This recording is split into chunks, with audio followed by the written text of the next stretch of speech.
ডিম আলু সিদ্ধ বয়াইছি আর সাজনা কাটতেছি ডাল দিয়ে সাজনা রানবো। আর দেখো বিস্কুট একটা প্যাকেট আনছে, একটা বিস্কুটও খাওয়ান গেছে না। বিস্কুটটি পুরা নরম কিন্তু ডেট আছে, ওইটা টুকা টুকা নাই কিতা জানি হয়েছে।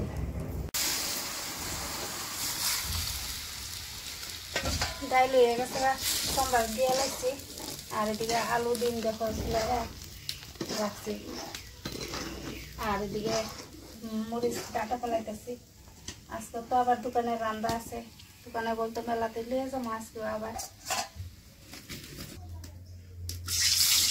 ডিম বাজার করে লেগেছি, ডাল নামাই এসে আজকে আস্তে আস্তে ডিম রান্না।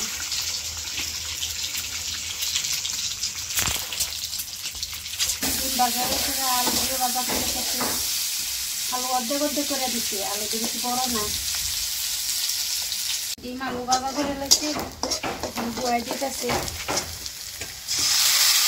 মরিচ করে দিচ্ছি, একদম সস্তা রান্না।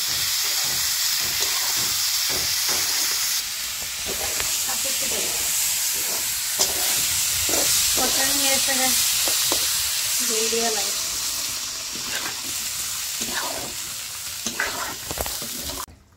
ডিম তরকারি এসে আর আমি ডিম তরকারি বয়ে দিয়ে কিন্তু দিয়ে একটু হাত মুখ দিয়েছি, যে গরম লাগছে।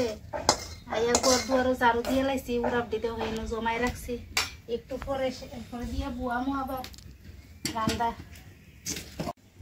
দেখো বাজার গেছিল ওখানে, আর গরমটা তো অনেকটা বেশি পড়ছে। আনছে তরমুজ একটা, দেখো কিরকম হইব জানি না, কাটটা দেখি। আর এদিকে মটর সিদ্ধ বুয়াই দিছি, তরমুজ আর সানাসুর আনছে। কাটতাম না, আমার দাওটা সেরা ভালো হইব, বেশি লাল না তো, কিন্তু না এদিকে আনছি তো আনছি খেলাম।